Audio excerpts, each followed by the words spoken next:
Praise the lord. హల్లెలూయా. క్రీస్తునందు నా ప్రియమైన దేవుని బిడ్డలని మీ అందరికీ ఉదయకాలపు శుభములు తెలియజేస్తున్నాను. మన ప్రభువును రక్షకుడైన దేవుడు ఇంతవరకు ఆయన మనల్ని కాపాడి సంరక్షించారు. అందుకు దేవునికి మహిమ కలుగును గాక. ఆమేన్. హల్లెలూయా.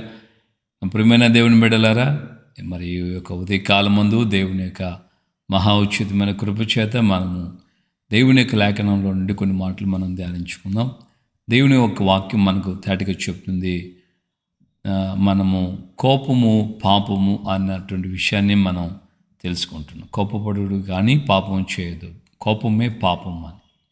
సో కోపానికి వచ్చేటువంటి కారణం చాలా ఘోరంగా ఉంటుంది. కోపము తర్వాత క్రోధము, కోపము క్రోధము అని గలతీ పత్రిక 5వ అధ్యాయంలో మనం చూస్తాం. కోపము క్షమించబడకపోతే క్రోధమైపోతుంది. క్రోధమైతే చాలా క్రూరమైనటువంటి వేదనకరమైన భయంకరమైన ముగింపును మనం చూస్తాం.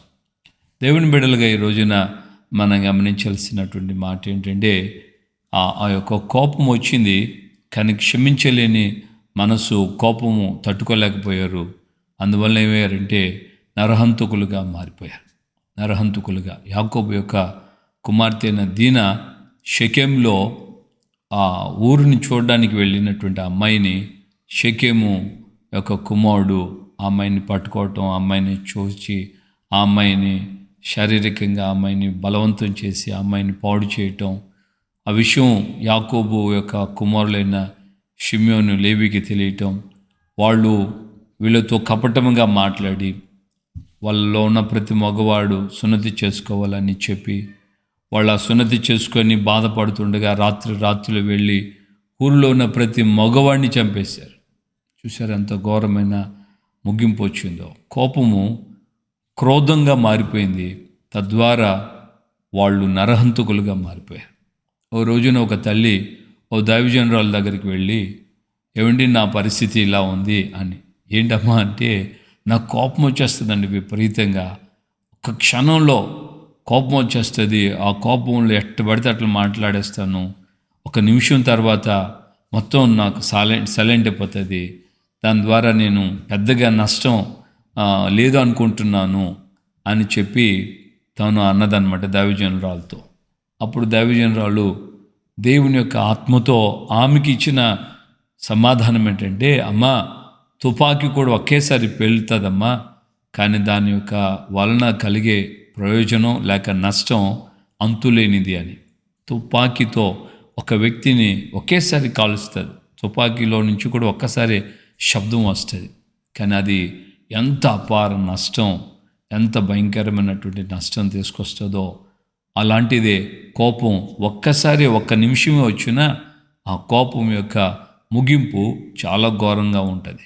కానీ దేవుని బిడ్డలుగా ఎంతకాలం మనం దేవుని యొక్క సన్నిధిలో కొనసాగించబడుతున్నాం కదా, మరి మన జీవితాల్లో కోపం అది క్షమించబడే పరిస్థితిలో ఉందా? కోపమును మనం క్షమించకపోతే, కోపాన్ని మనలోని తీసేసుకోకపోతే దేవుడు కూడా మనల్ని క్షమించడు కదా.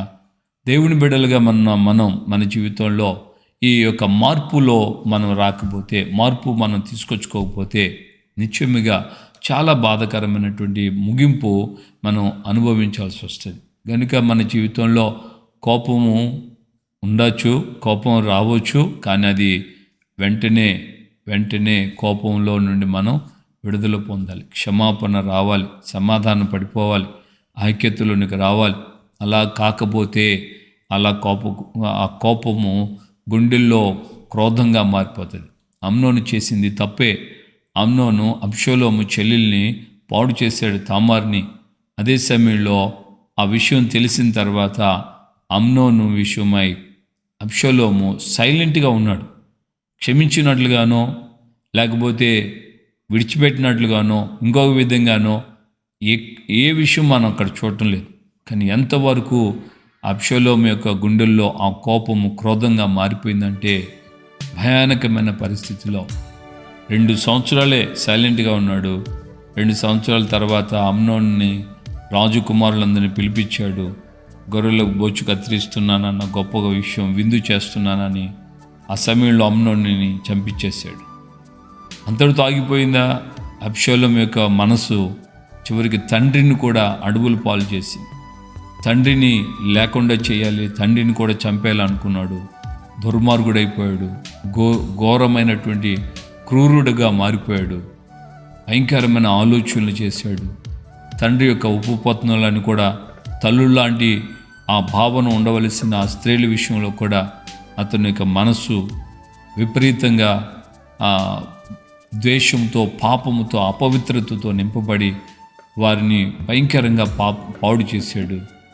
అలాగా వదిలిపోయే ఆ జీవితం అంతటితో ముగించబడలేదు. చివరికి భూమికి ఆకాశానికి మధ్యలో అబ్షలోము వేలాడాడు.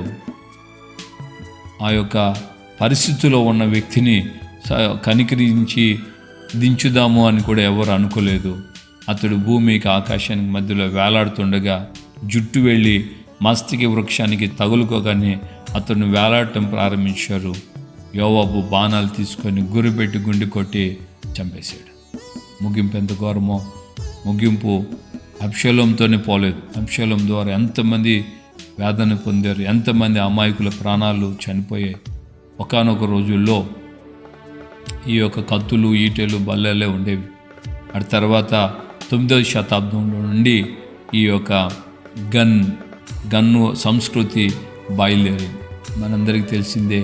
ఈ రోజుకి గన్ను ద్వారా, బాంబుల ద్వారా ఎన్ని విధాలైనటువంటి భయంకరమైన ప్రాణ నష్టం, ఆస్తి నష్టం, సామాజికంగా దేశాల మధ్యలో గొడవలు, ఎన్నో అమాయక ప్రాణాలు కలిసిపోయాయి.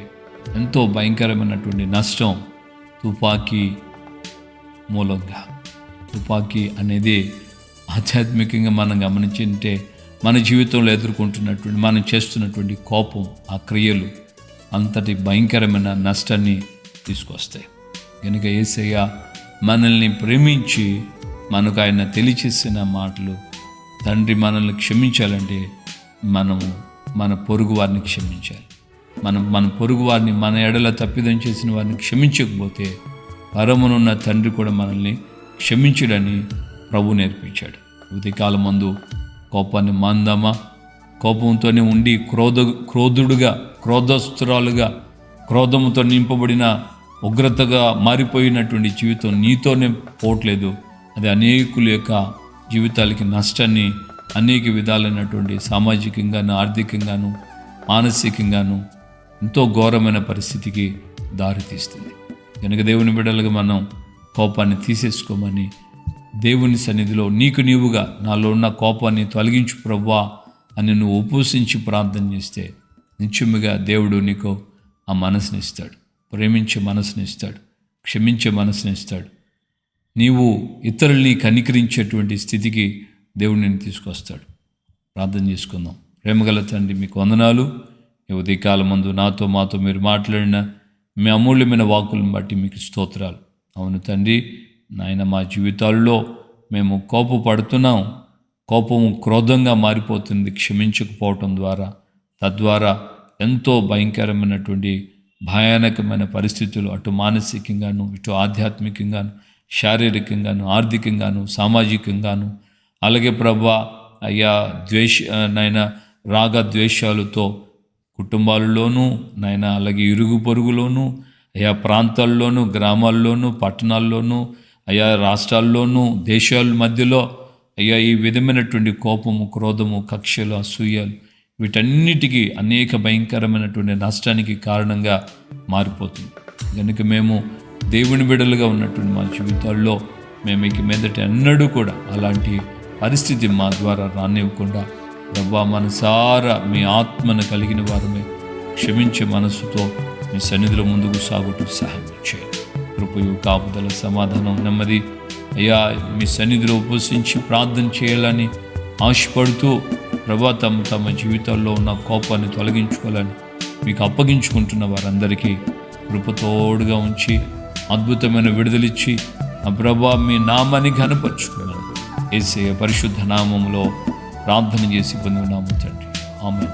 మన ప్రభువైన యేసుక్రీస్తు కృపయు, తండ్రి అయిన దేవుని ప్రేమ, పరిశుద్ధాత్మిక అన్యోన్య సహవాసం, సమాధానం ఇప్పుడు ఎల్లప్పుడూ సకల పరిశుద్ధులకి మనకు ప్రభు రాకడ పర్యంతం కోపము నుంచి మానాలని, కోపపు ఆత్మల నుంచి విడుదల పొందాలని ఉపవసించి ప్రార్థన చేస్తూ మీ ద్వారా ఆ సహాయాన్ని పొందాలని తీర్మానం చేసిన వారందరికీ కృపయు, సన్నిధి, సమాధానం, నెమ్మది మీరు ఆఖరి పర్యంతం తోడుగా ఉండి నడిపించును గాక. ఆమేన్, ఆమేన్, హల్లెలూయా. ప్రొఫెట్ అందరికి వందనాలు. నిజం, కోపాన్ని మనం తొలగించుకుందాం, క్షమిద్దాం. నన్ను గురించి కూడా ఎంతోమంది భిన్నంగా మాట్లాడిన వాళ్ళు ఉన్నారు. నన్ను గురించి ఎంతోమంది, ఆ కుటుంబాన్ని గురించి ఎంతోమంది సేవకుల్లోనూ అటు విశ్వాసుల్లోనూ మాట్లాడిన వాళ్ళు ఉన్నారు. కానీ అవన్నీ నేను మనసులో పెట్టుకోలేదు. క్షమించేసి దేవుడు అనుమతించాడేమో మాట్లాడారు, ఓకే, దేవుడు క్షమించాడు, మనం ఎంతటి వాళ్ళం అని మనం క్షమించుకుంటా వెళ్ళాలి. దేవుని బిడ్డలారా, ఒక సమయంలో అమెరికా దేశంలో 2 జట్ల మధ్య గొడవలు ప్రారంభమయ్యాయి. ఫుట్బాల్ జట్ల మధ్య వేరే దేశానికి, అమెరికా దేశానికి ఆ యొక్క గొడవలు వచ్చినప్పుడు ఆ గొడవల్లో ప్లేయర్స్ వాళ్ళు గొడవలు పెట్టుకుంటే ఆ స్టాండ్లో ఉన్నటువంటి అభిమానుల్లో కూడా గొడవలు ప్రారంభమయ్యాయి. వాళ్ళు మా టీము అని, వీళ్ళు మా టీం అని లేదా గొడవలు అయ్యి వాళ్ళు అక్కడ ఏం చేశారంటే ఏకంగా స్టేడియానికి నిప్పు పెట్టి ఆ కోపంలో పెట్టినటువంటి ఆ స్టేడియానికి అంటించిన నిప్పును బట్టి అనేక భయంకరమైన నష్టం, అనేక ఇబ్బందులు ఎదుర్కొన్నారు. కనుక మనం అలాంటి వ్యక్తులు కాకూడదు. దేవుని పేరట ఒకవేళ మనమే తగ్గించుకొని క్షమించమని దేవుని మనసారా కోరుకుంటే దేవుని సన్నిధిలో దేవుని ద్వారా నువ్వు సాక్ష్యం పొందుతావు. నేను కృప నిన్ను కాపాడు.